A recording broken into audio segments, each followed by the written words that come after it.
Vamos então para a apresentação agora da Jennifer Guevara. Ela é pesquisadora associada do Programa de Educação do Centro de Implementação de Políticas Públicas para a Equidade e o Crescimento. Doutora em Educação pela Universidade de San Andrés. É docente na Faculdade Latino-Americana de Ciências Sociais na Universidade Nacional San Martín e na Universidade de San Andrés. Por favor, Jennifer. Obrigado. Hola.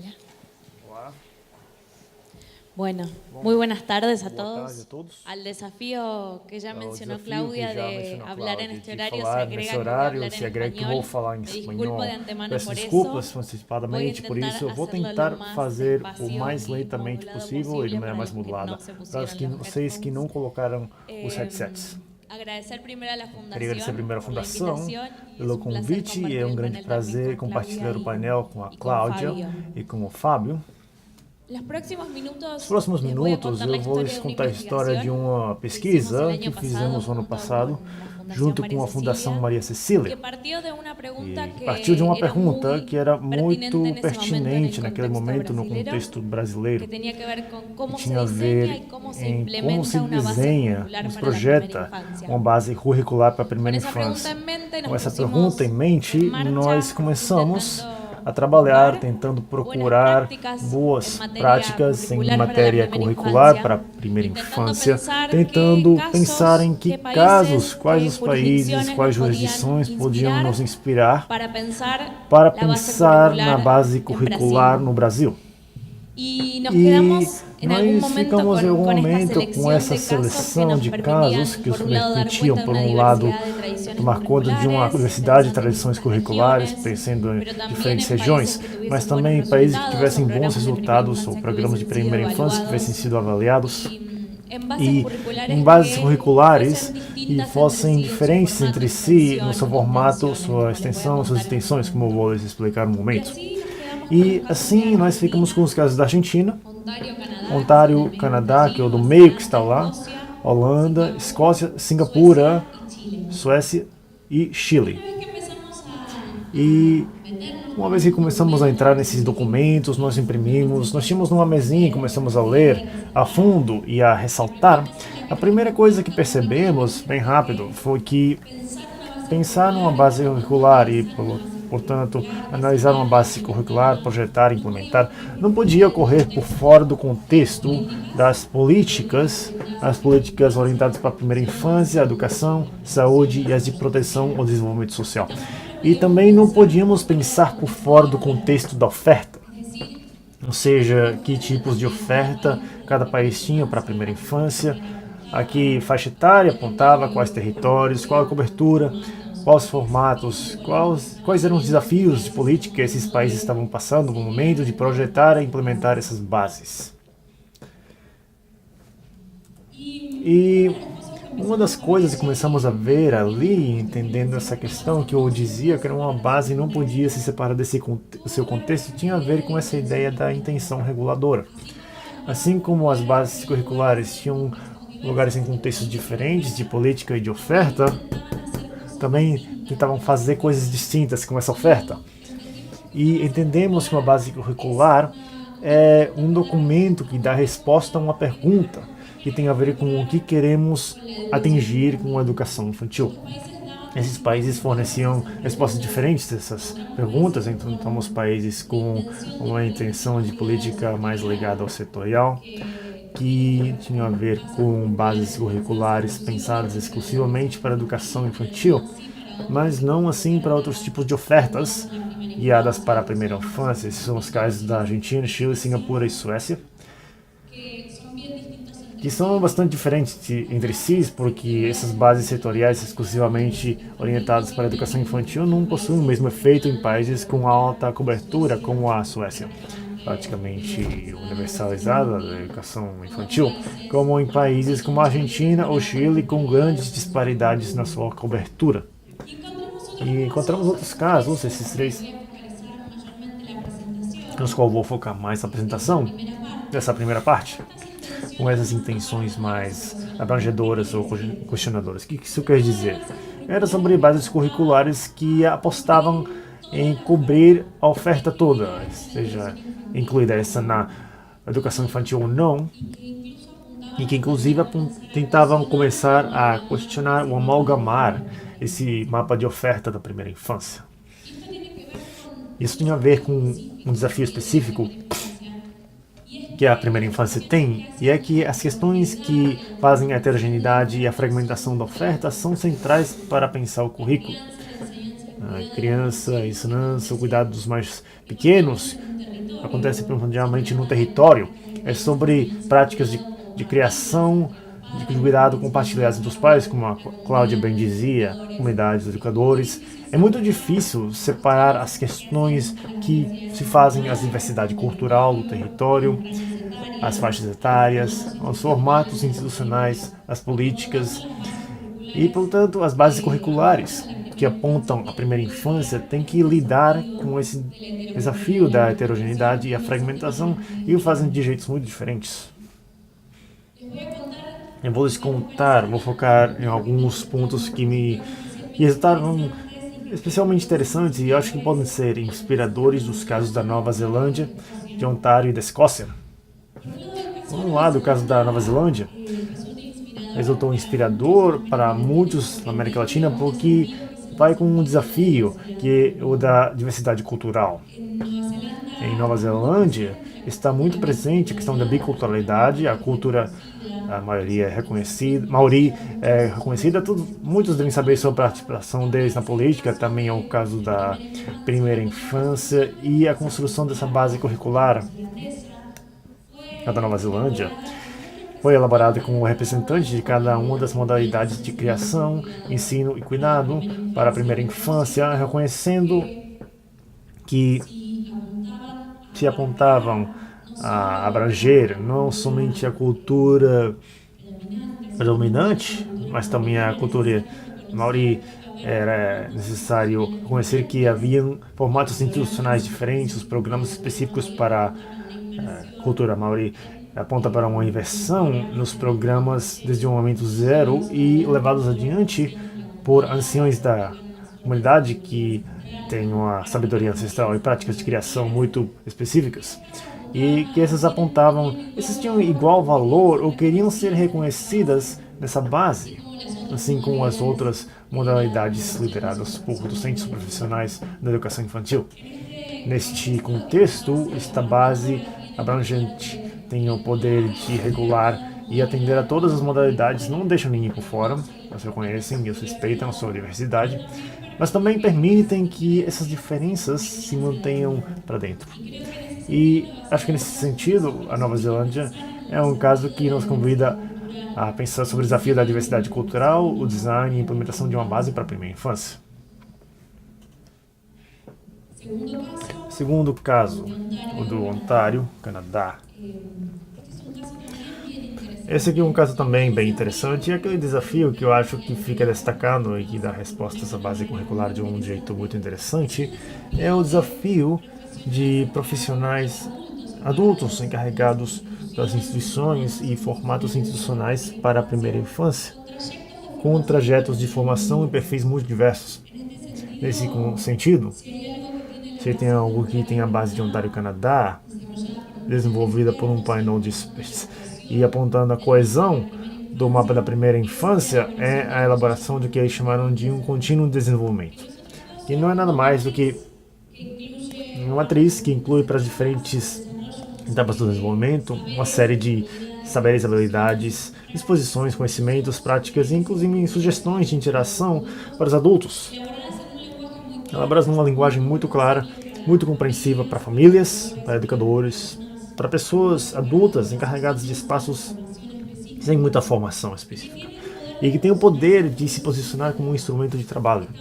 Essa base curricular, a de Ontário, permite que alguém com adulto possa, em seguida, se cobrir no seu conteúdo, pode utilizar no seu conteúdo, no seu trabalho e pode criar uma linguagem compartilhada para famílias, educadores e todos os profissionais com uma base científica por trás. Por esse grupo de experts que a criou, são perfis bastante reconhecidos, especializados e com uma forte orientação para o que é desenvolvimento infantil. Esse contínuo de desenvolvimento tem esse potencial, que é uma base que aponta a que todos possam compreender e, portanto, possam implementar. E o terceiro caso, que é o da Escócia, um caso também bem interessante. Talvez o desafio aí que a base tentou afrontar e que eu acho que, pelo menos no curricular, resolve de um jeito bem interessante, é o desafio da desigualdade na qualidade da oferta. Ali também é a heterogeneidade e a fragmentação que predomina na primeira infância. E essa base o que tenta, de certo jeito, se inserir num processo de políticas muito maiores. A base é um instrumento a mais de uma política mais ampla, que inclui questões ligadas à saúde, educação e desenvolvimento social. O instrumento da base é uma parte dessa política e estabelece objetivos a curto, médio e longo prazo, que permitem monitorar o avanço até essa igualdade maior, essa coesão no mapa da oferta. E, além disso, estabelecem uma boa quantidade bem definida de indicadores que permitem medir em que medida essa base está cumprindo seus objetivos, com essa intenção que se propôs. O caso da Escócia, nesse sentido, nos ilumina sobre como pensar uma base que tenha uma projeção e que possa logo ser medida, tomada para uma política maior de primeira infância. Mas além disso tem um ponto central, onde eu não queria deixar de reparar aqui, e é que outra questão que se fez muito clara no nosso trabalho é que a construção de uma base curricular não acaba no documento, não acaba no momento de finalizar a escritura. De fato, uma base curricular não termina na própria base, mas no local com os profissionais que vão fazer o uso. E nesse sentido tem uma série de desafios não menores ligados à implementação, que eu gostaria de me referir nos últimos minutos da apresentação. Agora eu vou voltar sobre esse ponto. O processo não termina com a base, o processo continua com a implementação e, de fato, poderíamos dizer que seu sucesso ou seu fracasso pode ser avaliado no momento da implementação. E tem 2 países dos quais trabalhamos na pesquisa que conseguimos observar em maior profundidade para ver o que ocorria quando essas bases começavam a ser implementadas, o que faziam, que apoios na política estavam se pensando para apoiar a implementação dessa base. Bom, lá do caso do Ontário, como eu falava faz um pouco tempo, esse contínuo de desenvolvimento, essa matriz de conhecimento, exposição empática e propostas de interação escritas numa linguagem clara e com a base científica, tem um potencial de implementação e, claramente, a implementação esteve orientada a criar uma linguagem um só, ou seja, todos, pais de família, profissionais, educadores, adultos, responsáveis por diferentes espaços. E é bem interessante, no caso de Ontário, que esses adultos se definam de uma maneira ampla. A base aponta tanto ao educador encarregado do grupo de jovens, como aos outros profissionais e adultos que estão numa instituição de primeira infância, ou que estão em outras modalidades de atenção, por exemplo, em programas de acompanhamento familiar. A base não faz diferença, segundo esses espaços, porque entendem e tem algo disso aqui comum que o contínuo de desenvolvimento pode fornecer. E tem outro ponto-chave aqui, e que ao mesmo tempo fornecer essa questão comum, que é o contínuo de desenvolvimento, não desestima a apropriação que fazer em cada contexto da base. Quando você lê um documento que está associado ao processo de implementação da base em Ontário, pode-se ver como existiu um processo de sensibilização e aproximação aos profissionais e aos adultos encarregados de espaços de primeira infância, para colaborar na implementação, para elaborar documentos de apoio que podem levar adiante a implementação. No caso, tem documentos orientados a como levar adiante a relação com a família, como levar adiante a relação com a comunidade e, por sua vez, tem documentos para a família sobre como interpretar e colaborar com os profissionais encarregados para a implementação da base. Tem uma série de documentos e recursos orientados ao apoio, à implementação, que eu acho que não são menores para pensar esse processo que a base está construída. E essa questão central de criar uma linguagem comum, acho que também tem umas implicações sobre consenso, que é uma questão que também se vê no caso do Chile. Consenso ao redor da promessa que a base traz, de mudança, possibilidade de melhora, não é pouco, para que nas diferentes regiões e os diferentes formatos institucionais se possa efetivamente apropriar.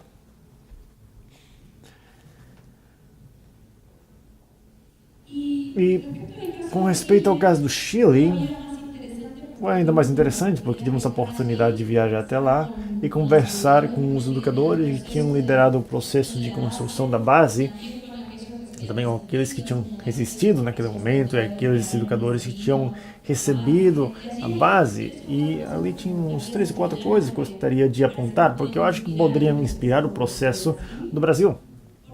Por um lado, parecia fortemente essa questão mística.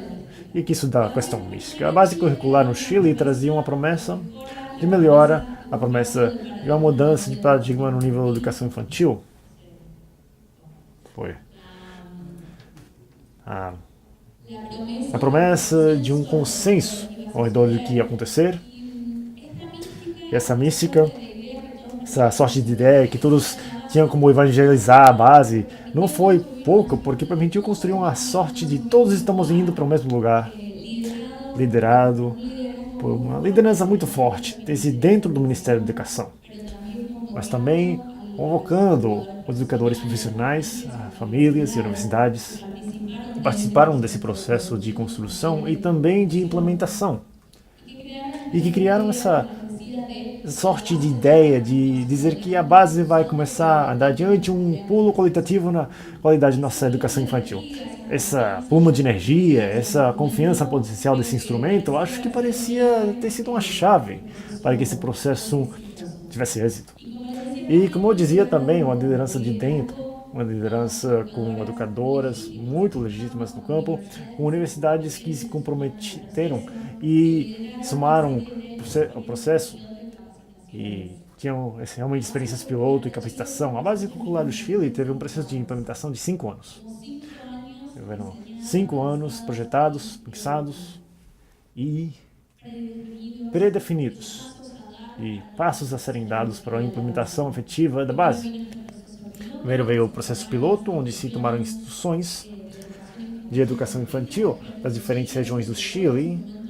Foi levado o instrumento aos educadores e se viu como eles usavam e dificuldade eram encontradas nesse processo. Quais eram as questões que geravam mais resistência, que orientações pedagógicas não eram tão favoráveis ou não permitiam a implementação em certos contextos. E logo com esse piloto, se elaboraram algumas recomendações ou questões a terem em mente no documento final. Uma vez tendo feito esse processo piloto, começaram a elaborar uma série de grandes capacitações e sensibilizações nas diferentes regiões, lideradas por esses educadores e pelas universidades, e finalmente se continuaram a desenvolver ao longo de 2 ou 3 anos uma série de documentos curriculares de apoio, de orientações e de sugestões pedagógicas, e de recursos didáticos que se enviaram às instituições que permitiam construir, como eu dizia, essa montagem de apoios para a implementação. Essa obra de apoios. Que tem a ver entre si esses processos. Acho que a setinha tá. Eu vou lhes falando enquanto eu volto à apresentação. Que tem a ver esses processos, que tem em comum esses casos de desafios para o projeto de implementação. E além do que se posicionem, e além do que essas decisões sejam tomadas a respeito, que intenções políticas tenham, que desafios se proponham a superar, que questões contextuais estejam associadas, todos esses processos partem da ideia que criar, ensinar e cuidar são uma coisa indivisível. E além dos contextos de política, os formatos de instituição, quão fragmentados ou heterogêneos sejam os mapas, não é possível pensar numa política de primeira infância e muito menos uma base curricular se não temos em mente que essas 3 coisas não se podem separar. Então a base curricular deve apontar para essa ideia que a criação, o ensino e cuidado são responsabilidades compartilhadas entre educadores, comunidades, estados, famílias. Também é uma instância que tem que permitir favorecer esses diferentes tipos de práticas, atendendo os contextos, a diversidade cultural, tentando superar a desigualdade, favorecendo processos que possam ser implementados em diferentes regiões e diferentes territórios. E, finalmente, só para finalizar, como eu dizia, por um lado está essa questão da unidade entre criação, ensino e cuidado, os desafios contextuais associados ao projeto da implementação. E esses processos de apoios às políticas que eu não acho que sejam pequenas e que ficaram muito importantes na pesquisa, que além de que a base seja setorial, que seja abrangente, que seja coesiva, e qual seja a sua intenção política, nenhuma delas é totalmente... não tem êxito por completo se não existir um processo previsto de muito apoio à implementação, se não houver um consenso construído ao redor dessa base, se não seja uma base científica que a apoie e suporte, e se não houver um processo de sensibilização e habilitação dos educadores, das famílias e a comunidade. E para isso, as ações estabelecidas desde aqueles ministérios, onde seja que as bases surjam ou estejam sendo projetadas, implementadas, é chave. E com isso eu termino, podemos continuar conversando nas perguntas. Obrigado.